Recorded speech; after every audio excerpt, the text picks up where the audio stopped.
All right, so you're ready to dive deep into Nevada wildlife. Yeah. If you're here, you're probably either dreaming of Nevada or already dealing with some curious critters in your backyard. It's a wild world, that's for sure. Yeah, it really is.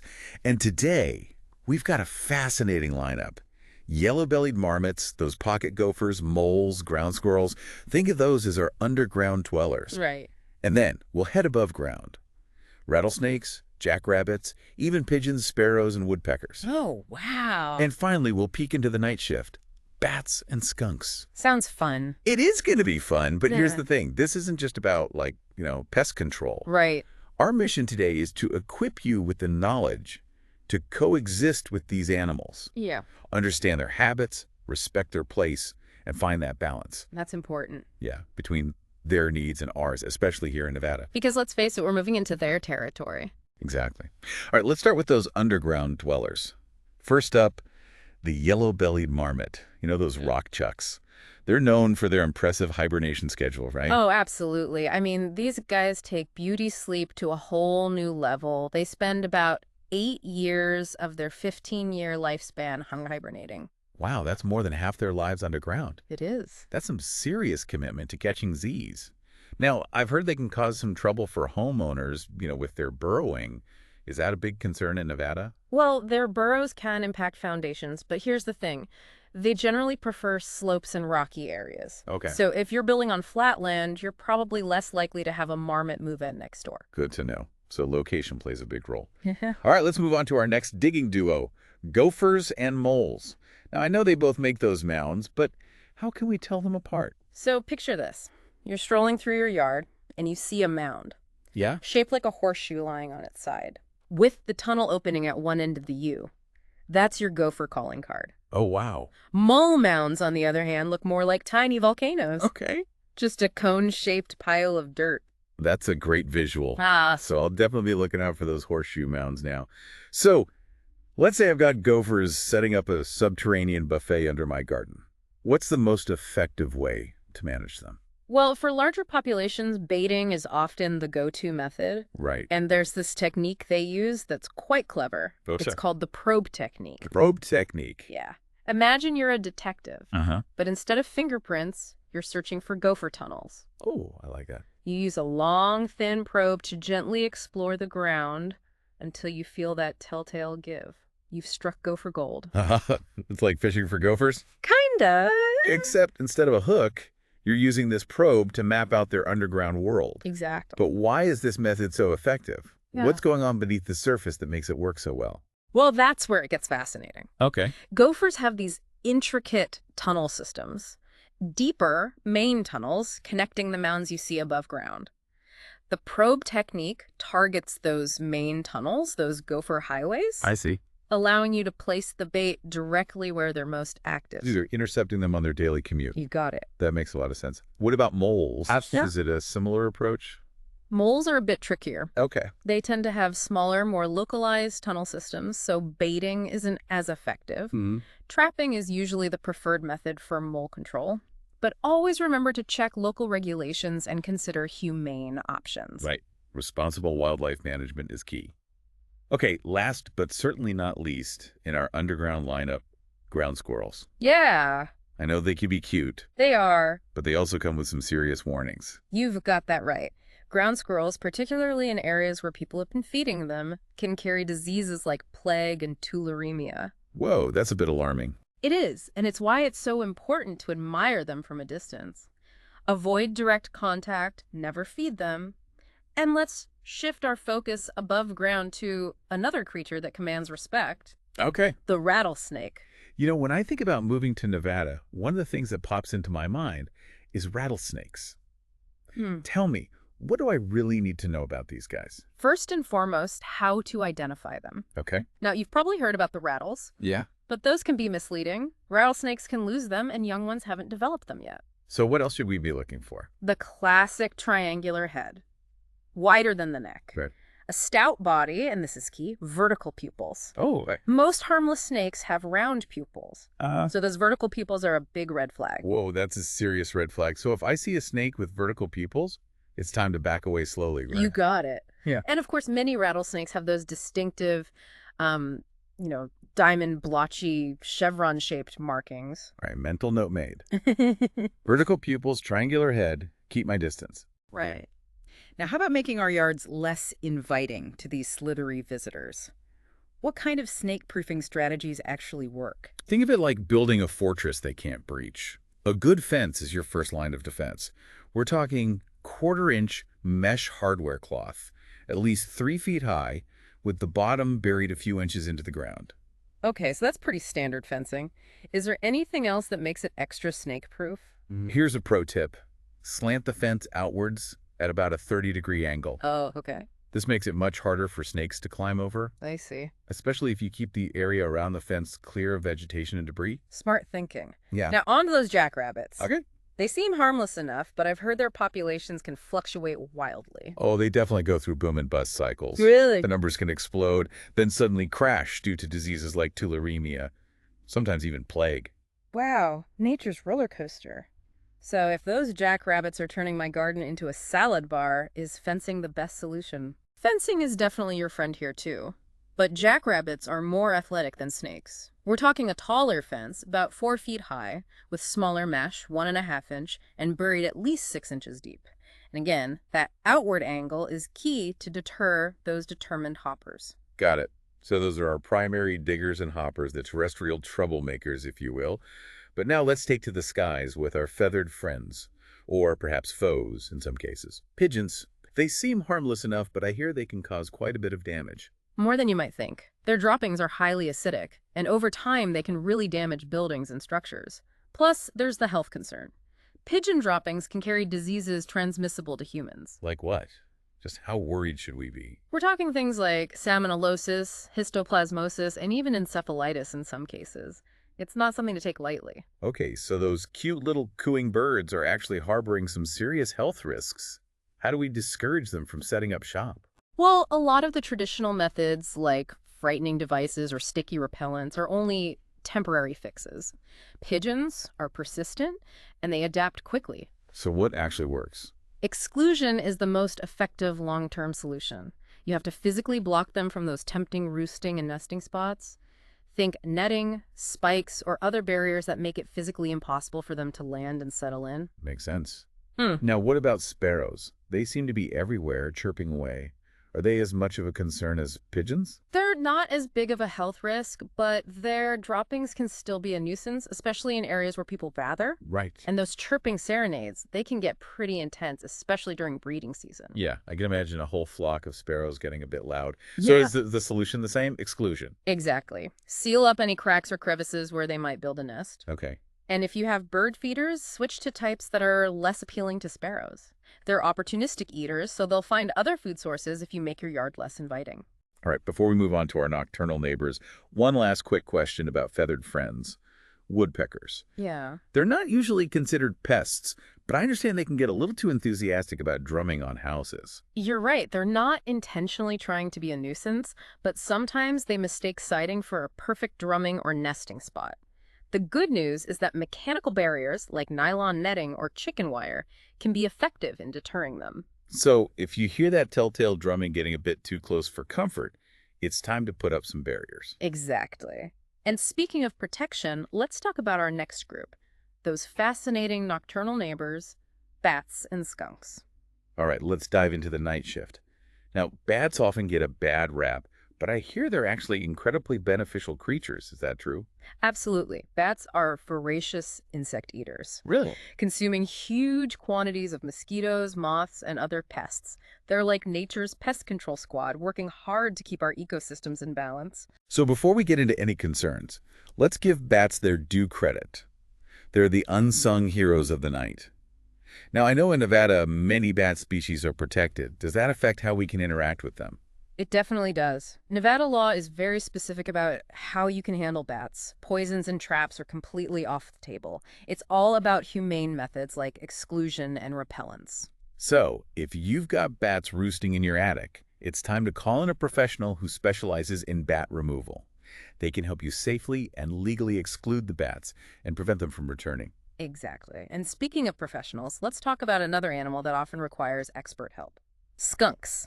Those little guys can pack quite a punch, literally. Oh, I've heard stories. Now, skunks are omnivores, right? Yeah. What are they typically munching on in Nevada? Well, insects and grubs are a big part of their diet, which can actually be beneficial for your garden. Okay. But they also have a taste for things like fruit, vegetation, small rodents, bird eggs, and yes, sometimes your garbage. So it's a mixed bag.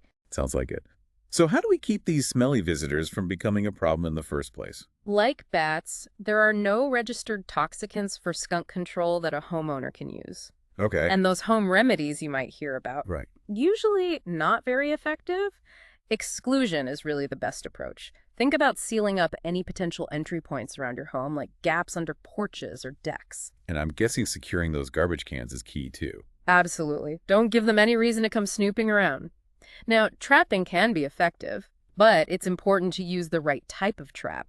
A fully enclosed cage-type trap is the most humane option. Right. And to know how to handle it safely. And if you do trap a skunk, call a professional to relocate it. Trust me, it's not a DIY project you want to tackle. Definitely not. Okay, before we move on, let's address the elephant, or rather the skunk in the room. Rabies. It's a serious concern, and skunks are known carriers. What are the signs of rabies in a skunk, and what should we do if we encounter one acting strangely? Right. Rabies is a serious viral disease that affects the nervous system of mammals. It's almost always fatal if left untreated. Oh, wow. So awareness is key.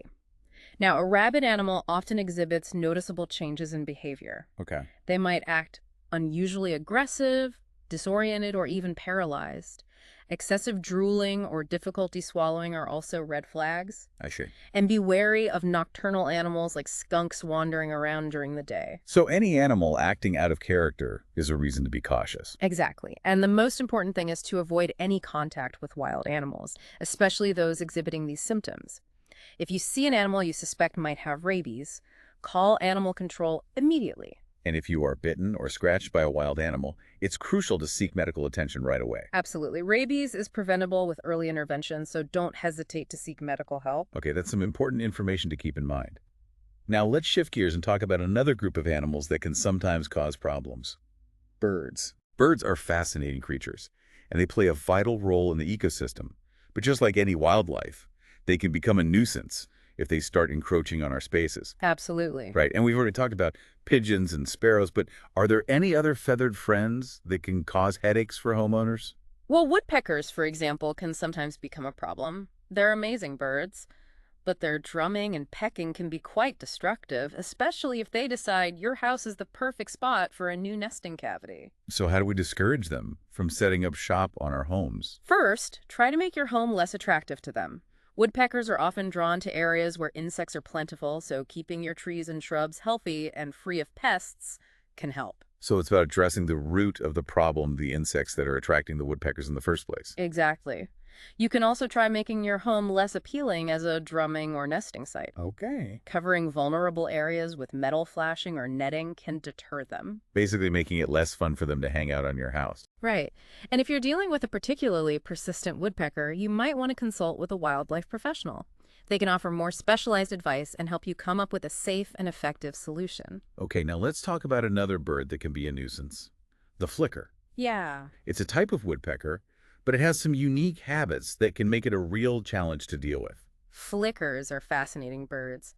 They're known for their distinctive drumming and their habit of feeding on ants and other ground-dwelling insects. So they're actually beneficial in that sense. They are, but they can also become a nuisance, especially if they start drumming on your house or pecking holes in your siding. And I imagine those holes can be pretty unsightly. They can be, and they can also create entry points for other pests, like insects or even rodents. So what can we do about these pesky flickers? Well, similar to other woodpeckers, exclusion is key. Okay. You want to make it as difficult as possible for them to access your home. Covering vulnerable areas with metal flashing, netting, or even sticky bird repellent can help. So it's all about making your home less appealing as a drumming or nesting site. Exactly. And if you're dealing with a particularly stubborn flicker, you might want to consult with a wildlife professional. They can offer more specialized advice and help you come up with a safe and effective solution. Okay, we've covered a lot of ground, literally, with those digging and hopping creatures.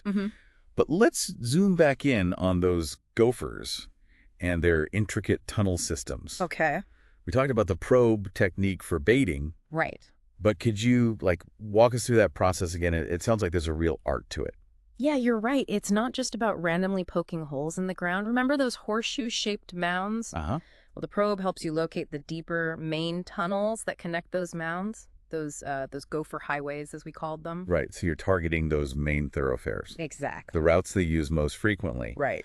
But what exactly does the probe look like, and how do you use it? Well, it's usually a long, slender rod, sometimes with a handle for better grip. You insert it into the ground at an angle, gently probing until you feel a sudden give. That's when you know you've struck a tunnel. I'm picturing it. You're like a gopher whisperer, Yes. sensing their movements beneath the surface. Yeah, kind of. So once you've found a tunnel, what's next? That's when you carefully place the bait down the probe hole, making sure it's deep enough into the tunnel where other animals won't get to it. Then you seal the hole back up, leaving the gophers to discover their tasty treat. And hopefully, that treat leads to a reduction in their population. Right. But it's not about eradicating them completely, is it? Exactly. Gophers are part of the ecosystem, and they play a role in aerating the soil and creating habitats for other creatures. Right. It's about managing their numbers, not eliminating them entirely. Right. It's about coexistence, not conquest. Exactly. Now, we've talked a lot about preventing these animals from becoming pests in the first place. Right. But let's say they've already taken up residence. Oh. Bats in the attic, for example. Sure. How do we approach bat exclusion, especially considering their protected status in Nevada? Well, bat exclusion is a delicate process. It's often best left to professionals. Okay. First and foremost, you have to remember that you can't harm them. It's all about encouraging them to move on peacefully. Right. And timing is crucial. You want to do this when the bats are out foraging, typically at dusk, so you can seal up their entry points without trapping them inside. It's like a stealth mission. You have to move quickly and quietly while they're away. Right. But how do you even find those entry points? Bats can squeeze through incredibly small openings. It's true. They're like tiny acrobats. You have to be thorough. Yeah. Look for cracks in the foundation, gaps around vents and chimneys, and any other potential access points. Think like a bat. How would you get into this house? It's like bat detective work. Exactly. Once you've found those entry points, how do you seal them up effectively? You want to use materials that they can't hew through or easily dislodge.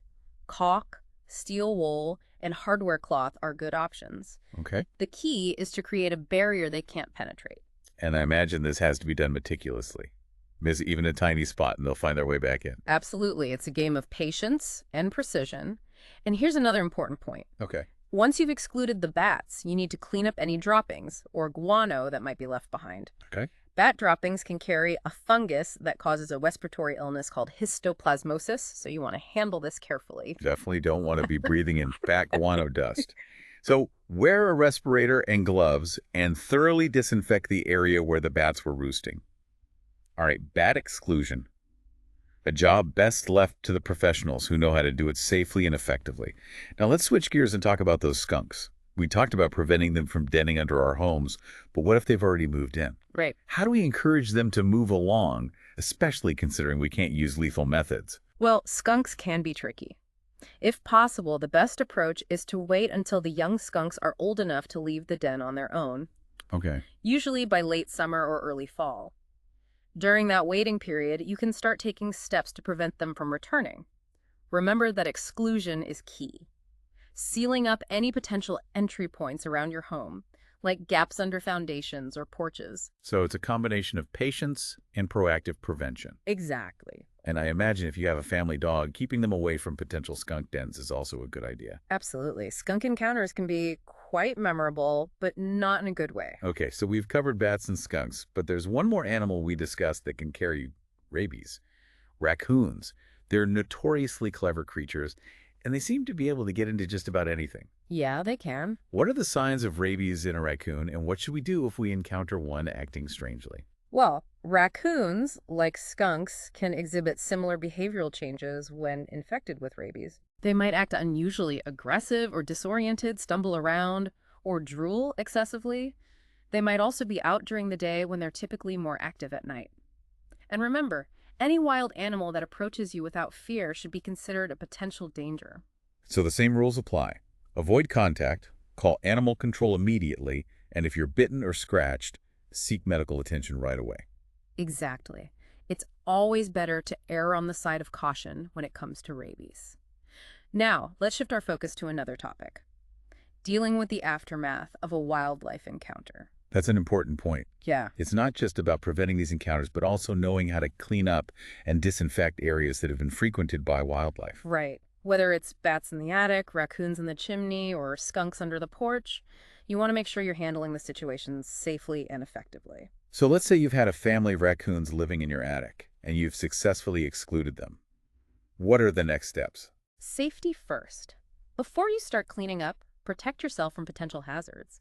Wear gloves, a respirator, and protective clothing to avoid contact with droppings, urine, or any other potentially contaminated materials. So it's like suiting up for a biohazard zone. Right. Better safe than sorry. Then what? Then you'll want to thoroughly remove all droppings, nesting materials, and any other debris left behind by the animals.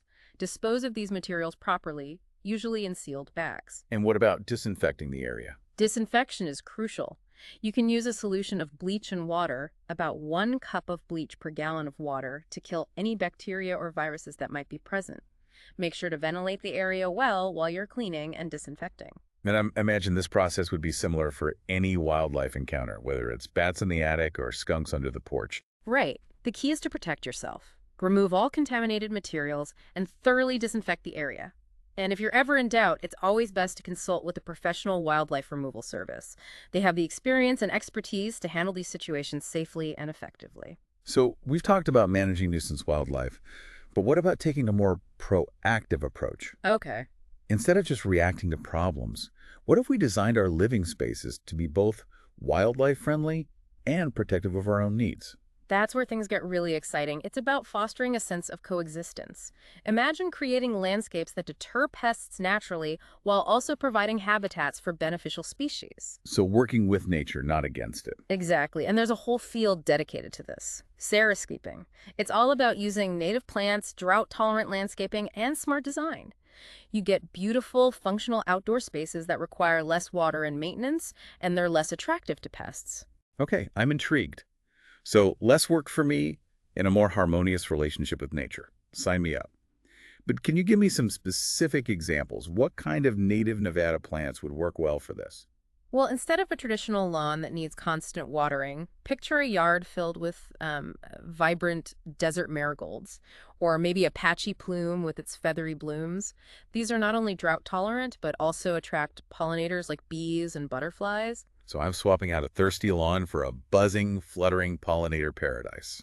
I like it. Okay. And are there any native plants that specifically deter pests? Absolutely. Think about planting some Nevada lavender. It smells lovely to us, but repels mosquitoes. Okay. Or how about some Russian sage? It's beautiful, drought tolerant, and deer tend to avoid it. So I'm using nature's own defenses to keep those pesky critters at bay. It's like building a fortress of nature. Any other creative xeriscaping strategies we should consider? Definitely. Birdhouses or bat houses can attract those beneficial insect eaters. A small pond or water feature, even if it's just a bird bath, can provide a habitat for frogs and toads, which love to munch on slugs and other garden pests. It's all coming together. I'm creating a whole mini ecosystem right in my own backyard. But xeriscaping isn't just about the plants and animals, right?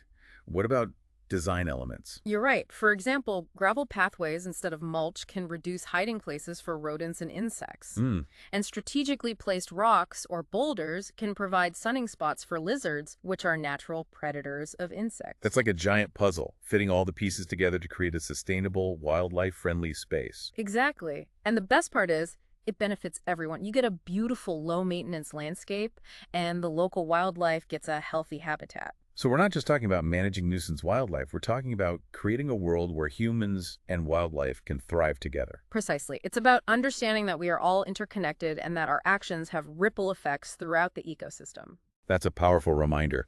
So to our listeners, as you embark on your Nevada adventures, remember that it's not just about keeping wildlife out. It's about understanding their habits, respecting their place, and finding ways to coexist peacefully. And remember, knowledge is power. The more you learn about the incredible diversity of life that surrounds you, the more equipped you'll be to create a balanced and thriving environment for everyone. Well said. This has been a truly fascinating deep dive, and I feel so much more prepared to navigate the wild world of Nevada. Thanks for joining us today. It's been a pleasure. So we've talked about managing nuisance wildlife, but what about taking like a more proactive approach? Okay. Instead of just reacting to problems, what if we designed our living spaces to be both wildlife friendly and protective of our own needs? That's where things get really exciting. It's about fostering a sense of coexistence. Imagine creating landscapes that deter pests naturally while also providing habitats for beneficial species. So working with nature, not against it. Exactly. And there's a whole field dedicated to this, xeriscaping. Xeriscaping. Yeah, it's all about using native plants, drought-tolerant landscaping, and smart design. You get these beautiful, functional outdoor spaces that require less water and maintenance, and they're less attractive to pests. Okay, I'm intrigued. So less work for me and a more harmonious relationship with nature. Sign me up. But can you give me some specific examples? What kind of native Nevada plants would work well for this? Well, instead of a traditional lawn that needs constant watering, picture a yard filled with vibrant desert marigolds, Okay. or maybe a patchy plume with its feathery blooms. Hmm.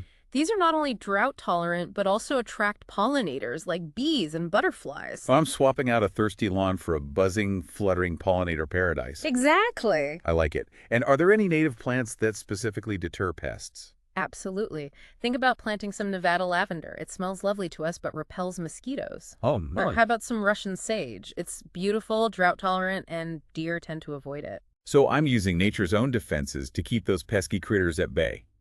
It's like building a fortress of nature. Yeah. Any other creative xeriscaping strategies we should consider? Definitely. Bird houses or bat houses can attract those beneficial insect eaters. Oh. A small pond or water feature, even if it's just a bird bath, can provide a habitat for frogs and toads, which love to munch on slugs and other garden pests. It's all coming together. I'm creating a whole mini ecosystem right in my own backyard. But xeriscaping isn't just about the plants and animals, right? Right. What about design elements? You're right. For example, gravel pathways instead of mulch can reduce hiding places for rodents and insects, and strategically placed rocks or boulders can provide sunning spots for lizards, which are natural predators of insects. It's like a giant puzzle, fitting all the pieces together to create a sustainable, wildlife-friendly space. Exactly. And the best part is it benefits everyone. You get a beautiful, low-maintenance landscape, and the local wildlife gets a healthy habitat. So we're not just talking about managing nuisance wildlife. We're talking about creating a world where humans and wildlife can thrive together. Precisely. It's about understanding that we are all interconnected and that our actions have ripple effects throughout the ecosystem. That's a powerful reminder. So to our listeners, as you embark on your Nevada adventures, remember that it's not just about keeping wildlife out. It's about understanding their habits, respecting their place, and finding ways to coexist peacefully. And remember, knowledge is power. The more you learn about the incredible diversity of life that surrounds you, the more equipped you'll be to create a balanced and thriving environment for everyone. Well said. This has been a truly fascinating deep dive, and I feel so much more prepared to navigate the wild world of Nevada. Thanks for joining us today. It's been a pleasure.